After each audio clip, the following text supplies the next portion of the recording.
ওরা গালি দিবে, তুমি তাসবিহ পড়ো আর সবর করো। সকালেও পড়ো, সন্ধ্যায়ও পড়ো, দুপুরেও পড়ো, বিকেলেও পড়ো, রাতেও পড়ো। কথা দিলাম লাআল্লাকা তারদা, তোমাকে আমি এই পরিমাণ দিব, এই পরিমাণ দিব, এই পরিমাণ দিব। শেষ তক তুমি বলে বসবা বাস বাস।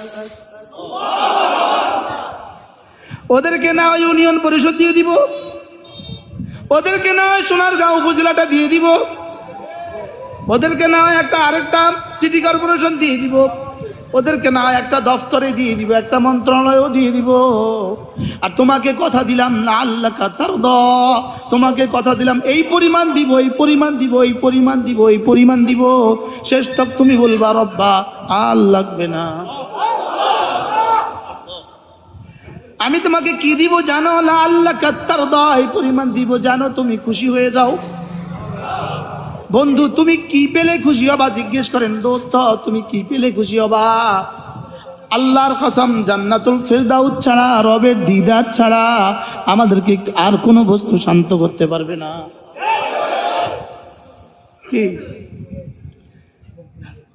আমির হেফাজত হযরত মাওলানা আহমদ শফি রহমাতুল্লাহ বলতেন, মেম্বারি তোমরা করো, ইদ রাআইতা থাম্মা রাআইতা নাঈমান ওয়া মুলকান কাবীরা। যে জান্নাতের সন্ধান পেয়েছে সে এই মেম্বারি করতে যাবে কেন? এটা এখানে তোমরা করো, আমরা করব ওখানে, তোমরা খাও এখানে, আমরা খাবো ওখানে। বলবেন হুজুর তাহলে রাষ্ট্র ক্ষমতা ছাড়া ইসলাম কায়েম কেমনে করবেন? প্রশ্ন, তারা ইসলাম কায়েম কেমনে করবেন? উত্তর হলো ব্যক্তি জীবনে ইসলাম কায়েম হয়ে গেলে, পারিবারিক জীবনে ইসলাম কায়েম হয়ে গেলে, সামাজিক জীবনে ইসলাম কায়েম হয়ে গেলে, রাষ্ট্র জীবনে ইসলাম কায়েম হবেই হবে। বুঝেন নাই কথা? আর ব্যক্তি জীবনকে ভুলে গিয়ে, নিজের পারিবারিক জীবনকে ভুলে গিয়ে শুধুই যদি রাষ্ট্রের চক্করে থাকো, রাষ্ট্রও হবে না, ব্যক্তিও হবে না। আমি মনে বুঝাতে পারি নাই। আমি জানি কালকে যে আমার ব্যাপারে কি কি লিখবা, লিখতে লিখতে যেখানে গিয়ে শেষ করবা আমার সুবহানাল্লাহ বিহামদি সেখান থেকে শুরু হবে। ফাসবির আলা মা ইয়াকুলুন, ওরা যা বলে বলুক সবর করো। কালকে একজনের মোবাইলে অশ্লীল ভাষায় গালিগালাজ, তুই কইরা আমি চুপ করে রয়েছি এবং বলছি দোয়া করতে থাকুন, রব যে আমার কেমনে সবর দিল আল্লাহ জানে। তুই করে বলছে, তুই করে। তোরা জান্নাতের ঠিকাদার না? তুই জান্নাতের ঠিকাদার না? বারহাল উফাওয়িদু আমরি ইলাল্লাহ, আশকু বাথি ওয়া হুজনি ইলাল্লাহ।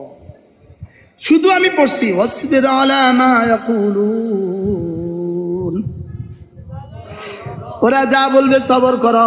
ওয়াসাব্বিহ বিহামদি রাব্বিক, তাসবিহ পড়তে থাকো। ক্বাবলা তুলুই শামসি, সূর্য ওঠার আগে, ওয়া ক্বাবলা গুরুবিহা, সূর্য ডুবার আগে, ওয়া মিন আনাইল লাইল, রাতের বেলায় মাঝে মাঝে। ফাসাব্বিহ, তাসবিহ পড়তে থাকুন। কত 16 বছরে ওরা আমাদেরকে এত নির্যাতন করলো, এবার তোমরা আবার এখনো আমাদেরকে এভাবে গালি দিতে শুরু করলা। যাও, কথা দিলাম দুনিয়াতে আমাদের এটাই হবে, ইনশাআল্লাহ জান্নাত আমাদের জন্য। কি হয় আশ্চর্য কথা না? যেটা আমারে গালি দিছে হয়তো বা সে জেলে যায় না, কিন্তু আমি জেলে গেছি। যে আমারে গালি দিছে তারা আয়না ঘরে নেয়, আমারে আয়না ঘরে নিছে। যেটা আমারে গালি দিছে তারে রিমান্ডে নেয়, আমারে রিমান্ডে নিছে। এটা আমার কই তুই কি জান্নাতের ঠিকাদার না রে? ইসলামকে পিছিয়ে দিচ্ছিস। ইসলামকে রোজা আর পূজাকে এক করলে ইসলামকে আগায় দেওয়া হয়। মনে হয় বুঝেন নাই? ইসলামকে আগায় দেওয়া হয় রোজা আর পূজা যদি এক কয়, এটা ইসলামকে আগায় দেওয়া হয়। ওদের কৃষ্ণ আমাদের মোহাম্মদ, ও তোমাদের কৃষ্ণ আমাদের মোহাম্মদ, এই কথা যদি কয় তো ইসলামকে আগায় দেওয়া হয়। হ্যাঁ, বাহরহাল আশকু বাথি ওয়া হুজনি ইলাল্লাহ, আমরা রবের কাছে অভিযোগ করছি তাসবিহ বাড়ান, তাসবিহ বাড়ান। এমপি না হয়ে যাবেন, মন্ত্রীও না হয়ে যাবেন, লেকিন রব বলে না না, কাদ আফলাহা মান যাক্কাহা, কলিজাটাকে যে পরিচ্ছন্ন করেছে কামিয়াব সে হয়ে গেছে। قد أفلح من تزكى وذكر اسم ربه فصلى। আপনি বলবেন হুজুর, যদি সফলতা নফসের বুনিয়াদেই হয়, এত বড় বাড়িগুলো এটা বুঝি সফলতা নয়, এত দামি দামি গাড়িগুলো এটা বুঝি সফলতা নয়।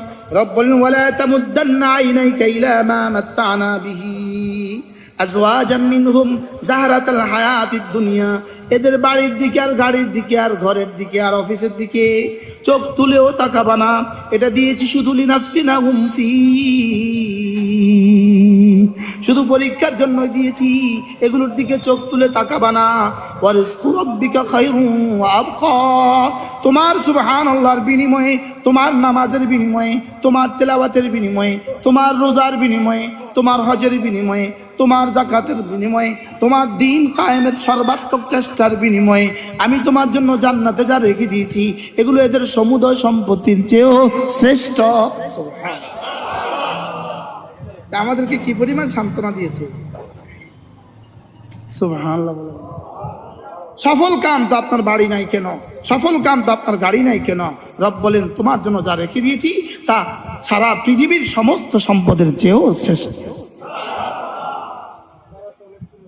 আয়াত পড়েন, কাদ আফলাহা মান যাক্কাহা পড়েন। আমি বললাম রব্বুল আলামিন নফসকে পরিচ্ছন্ন করলে কামিয়াব। এবার নফসকে পরিচ্ছন্ন করছে, বুঝবো কিভাবে? রব বলেন দুটো চিহ্ন যদি হয়ে যায়, এই মানুষটা জামাতের সাথে নামাজ পড়ে আর 2 নাম্বার জিকির করে, তুমি বুঝবা এটা নফস কিছুটা ঠিক হয়ে গেছে। কি কি বলেন তো, কি কি আর কি করে বলেন? নামাজ জিকির, নামাজ জিকির, নামাজ জিকির, নামাজ জিকির। তাইলে আগামী দিন থেকে আমার জীবনের প্রথম কাজ হলো জামাতের সাথে নামাজ। 2 নাম্বার কাজ হলো প্রতিদিন কিছু না কিছু তেলাওয়াত। 3 নাম্বার কাজ প্রতিদিন কিছু না কিছু জিকির। 4 নাম্বার কাজ প্রতিদিন কিছু না কিছু সাদাকা, সুবহানাল্লাহ। আর 5 নাম্বার কাজ আমার চোখ, আমার কান, আমার হাত, আমার পা, আমার লজ্জাস্থানকে আমি গুনাহ থেকে বাঁচাবো। বলেন ইনশাআল্লাহ। তাহলে কালকের কাজ কি কি বলেন তো? জিকির, তেলাওয়াত, দান, গুনাহ থেকে বাঁচা, গুনাহ থেকে বাঁচা। বলেন গুনাহ থেকে বাঁচা। বলেন নামাজ, জিকির, তিলাওয়াত, নামাজ, জিকির, তিলাওয়াত। বুঝতেছেন? এগুলো বাদ দিয়ে নি সফলতা।